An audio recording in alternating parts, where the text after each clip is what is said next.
Hey guys, this is Will over at MCGTechTalk, and today I want to talk about how to play games on your computer, but not actually how to, so we're not going to get into installing Steam or Origin or anything like that. We're talking about actually input. There's a few different ways that you can do it, and with a lot of the games now being designed for consoles and then being ported over to PC, they're controller focused, and there's quite a few different ways of playing it.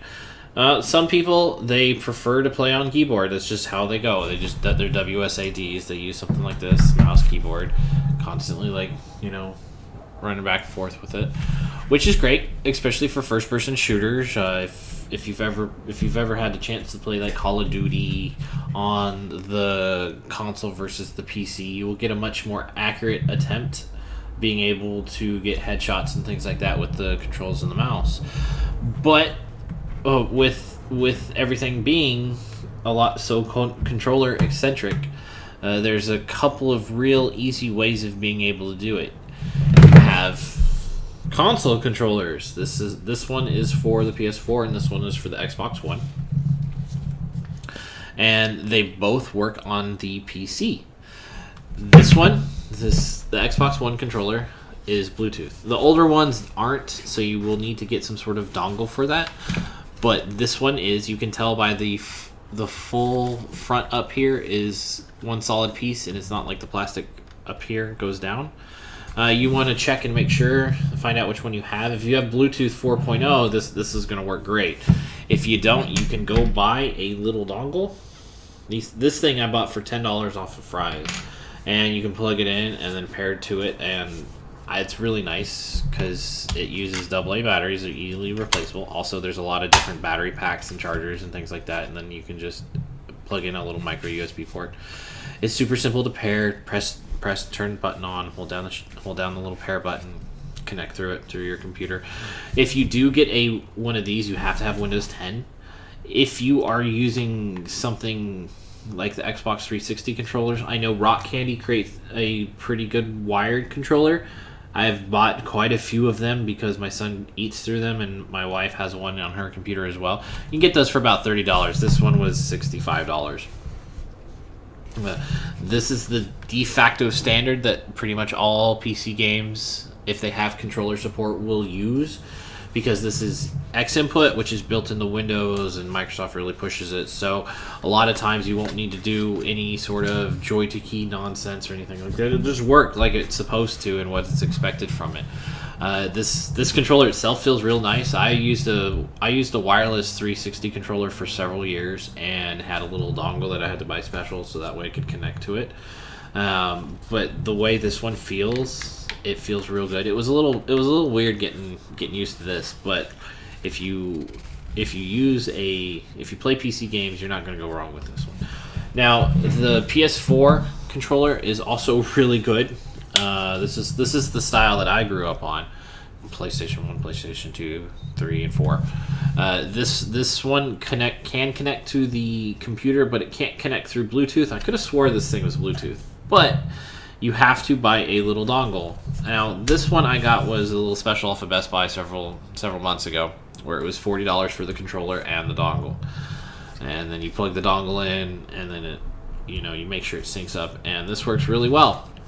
Unfortunately, the dongle looks like this. This is way too long. If you have to buy a Bluetooth dongle, you can get them itty bitty.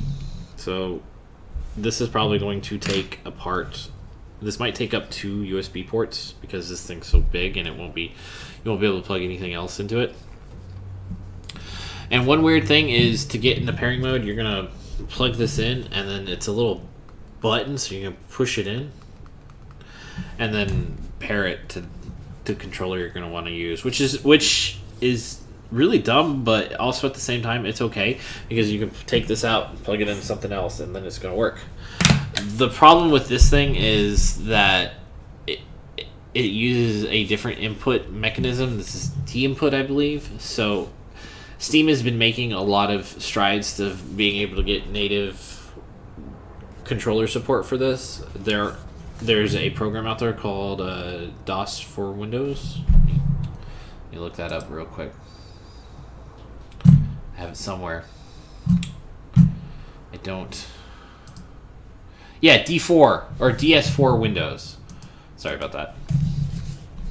I used to use a program called Motion Joy, which was super virus. It was such a it's all adware, and it was such a pain in the butt to use. The DS4 Windows is open source, and that can actually cause these inputs to look like X inputs, so you can have your computer think that you're on one of these when you're actually on one of these.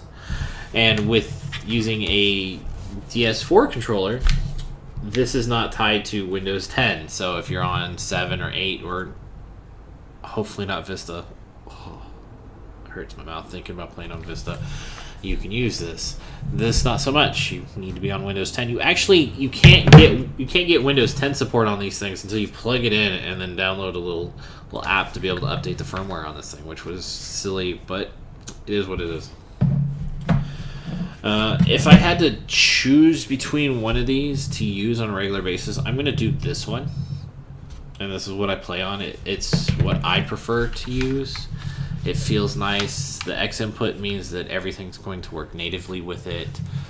There's no need to set this one as a keyboard and then have to do some joy-to-key nonsense to get things working.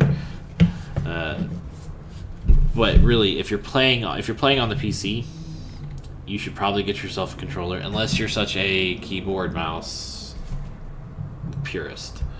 This thing is nice, and what's nice about it being wireless is a lot of times nowadays you can get a computer for your living room, so that way you actually don't need a console. Because trust me, it is better to play on the PC, no matter what anybody says. They might not get some console exclusives, but there's a million different better reasons why you should be playing on the PC. And a lot of PCs can actually now go in the living room. They're super small, about the size of a DVD player, or like the Xbox One or the PS4, they're getting super tiny. Sitting back and not being attached to a wire is really nice. So here's your two best options. I'd go with this one first. This one, if this is what you want, but you can't go wrong for any of them.